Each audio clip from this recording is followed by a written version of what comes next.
আবদুল্লাহ আল মুতি শরফুদ্দিনের আকাশ প্রবন্ধটি ষষ্ঠ শ্রেণীর শিক্ষার্থীদের জন্য বিজ্ঞানের এক চমৎকার প্রবেশদ্বার। লেখক এখানে অত্যন্ত সহজ ও প্রাঞ্জল ভাষায় আমাদের মাথার উপরের অসীম আকাশের রহস্য ভেদ করেছেন। তোমার ক্লাসের পড়া এবং পরীক্ষার প্রস্তুতির কথা মাথায় রেখে এই প্রবন্ধটি আরও অনেক বিস্তারিত এবং দীর্ঘ কলবরে নিচে আলোচনা করা হলো। আমরা যখন কোনো খোলা জায়গায় দাঁড়াই তখন ওপরের দিকে তাকালে যে অসীম বিস্তার দেখি তাই হলো আকাশ।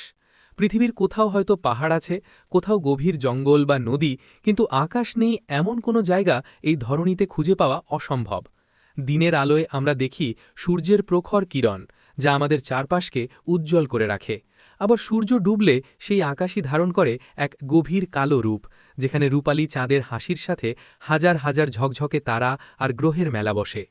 প্রাচীনকালে মানুষ যখন বিজ্ঞানের এত উন্নতি দেখেনি, তখন তারা ভাবত আকাশ বুঝি পৃথিবীর উপর শক্ত কোনো ঢাকনা। কেউ কেউ মনে করত আকাশটি বুঝি 7টি পরতে বা স্তরে ভাগ করা কোনো কঠিন বস্তু। কিন্তু আজকের বিজ্ঞানের যুগে আমরা জানি যে এই ধারণাগুলো ছিল সম্পূর্ণ ভুল। আকাশ আসলে কোনো কঠিন ছাদ বা ঢাকনা নয়, এটি মূলত গ্যাস ভর্তি এক বিশাল ফাঁকা জায়গা। আমরা প্রতিদিন যে আকাশ দেখি তা আসলে পৃথিবীর বায়ুমণ্ডলের এক সুবিশাল স্তর।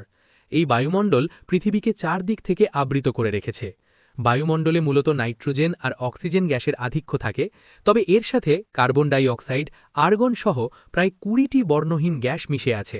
শুধু গ্যাসই নয়, বাতাসের এই স্তরে ভেসে বেড়ায় প্রচুর ধূলিকণা আর জলীয় বাষ্প। এখন প্রশ্ন জাগতে পারে, বাতাস যদি বর্ণহীন হয় তবে আকাশ নীল দেখায় কেন? এর উত্তর লুকিয়ে আছে সূর্যের আলোর মধ্যে। সূর্যের সাদা আলোর ভেতর আসলে 7টি রঙের মিশ্রণ থাকে। সূর্যের আলো যখন বায়ুমণ্ডলে প্রবেশ করে তখন বাতাসের ছোট ছোট গ্যাসের অণু আর ধূলিকণা সেই আলোকে বাধা দেয়। নীল আলোর ঢেউ বা তরঙ্গ দৈর্ঘ্য ছোট হওয়ার কারণে এটি বাতাসের কণায় ধাক্কা খেয়ে চারদিকে সবচেয়ে বেশি ছড়িয়ে পড়ে।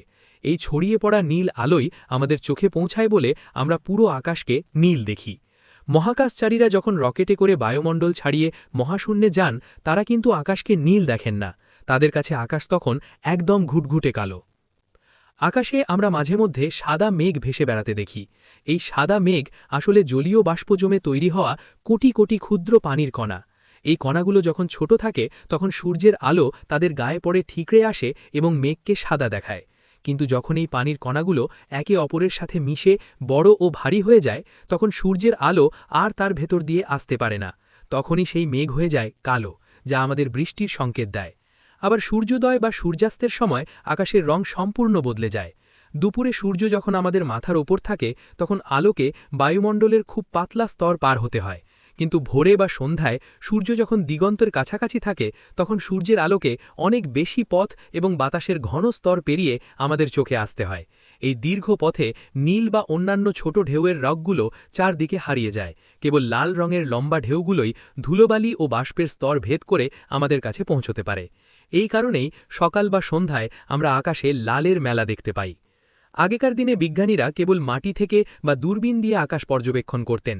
এরপর শুরু হলো আকাশে বেলুন বা রকেট পাঠিয়ে পরীক্ষা নিরীক্ষা। কিন্তু বর্তমান যুগ হল মানুষের মহাকাশ জয়ের যুগ। এখন মানুষ নিজেই মহাকাশযানে চেপে পৃথিবীর সীমানা ছাড়িয়ে চলে যাচ্ছে চাঁদে বা মঙ্গলের সন্ধানে। পৃথিবীর 150-200 মাইল ওপর দিয়ে এখন অনবরত ঘুরছে অসংখ্য কৃত্রিম উপগ্রহ বা স্যাটেলাইট।